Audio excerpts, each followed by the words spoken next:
nama saya Mustafa Siti dari Program Studi Sistem Informasi Fakultas Ilmu Komputer Universitas Purwakarta angkatan 2022.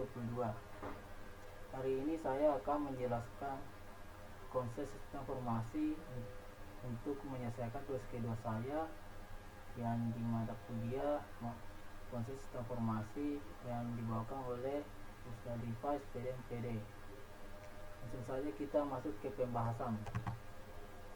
Pengertian sistem informasi. Sistem informasi atau SI terwujud pada rangkaian elemen yang saling terkait dan bekerja bersama untuk menyimpulkan, menyimpan, mengelola, mengolah, dan menyampaikan informasi guna mendukung pengambilan keputusan dan pengelolaan suatu organisasi atau entitas.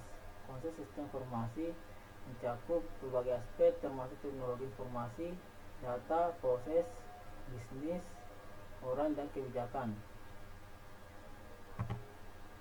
Sistem informasi adalah kombinasi dari orang-orang, prosedur, dan teknologi yang bekerja bersama untuk mengumpulkan, proses, menyimpan, dan mendistribusikan informasi untuk mendukung pengambilan keputusan, koordinasi, dan kontrol dalam suatu organisasi. Konsep ini melibatkan penggunaan teknologi untuk mengelola dan proses data dan untuk komunikasi dan kolaborasi. Ada berbagai jenis sistem informasi, termasuk sistem manajemen informasi, sistem dukungan keputusan, dan sistem informasi eksekutif. Setiap sistem ini memiliki tujuan dan fungsi yang berbeda, tetapi semuanya dirancang untuk membantu organisasi mencapai tujuannya.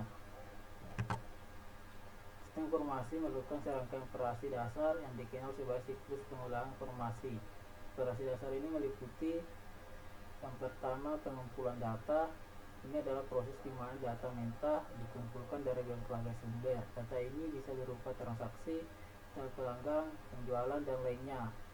Yang kedua, penyimpanan data. Setelah data dikumpulkan, data tersebut disimpan dalam database. Penyimpanan ini memungkinkan akses yang mudah dan cepat ke data ketika diperlukan. Yang ketiga, pengolahan data. Data yang disimpan kemudian diproses menjadi informasi yang berguna. Pengolahan ini bisa berupa perhitungan, perbandingan, pengurutan, klasifikasi, dan lainnya. Yang keempat, distribusi informasi. Informasi yang telah diproses kemudian didistribusikan ke pengguna yang membutuhkannya. Distribusi ini bisa melalui laporan, dashboard, email, dan lainnya. Kelima, penggunaan informasi. Pengguna akhir menggunakan informasi ini untuk membuat keputusan, memecahkan masalah, atau menjalankan proses bisnis. Berikut beberapa contoh penerapan sistem informasi dalam berbagai bidang. Yang pertama adalah sistem informasi manajemen atau SIM. SIM digunakan oleh manajemen untuk membuat keputusan strategis. Contohnya adalah sistem pelaporan yang digunakan oleh manajemen puncak untuk melacak kinerja perusahaan. Yang kedua adalah sistem informasi akuntansi. Sistem ini digunakan untuk mengelola dan melaporkan data keuangan.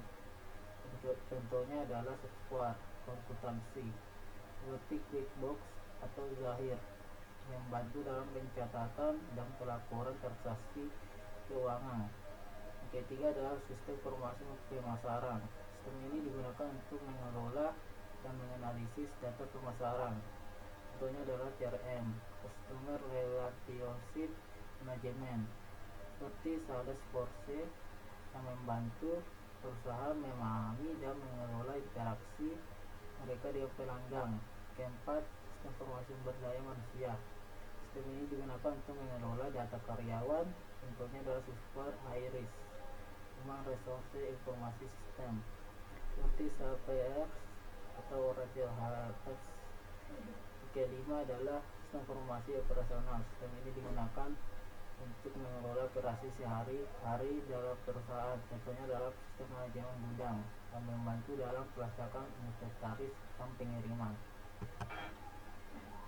Sampai di sini saja pembahasan hari ini. Semoga bermanfaat. Apabila ada kekurangan atau kesalahan yang dimaafkan.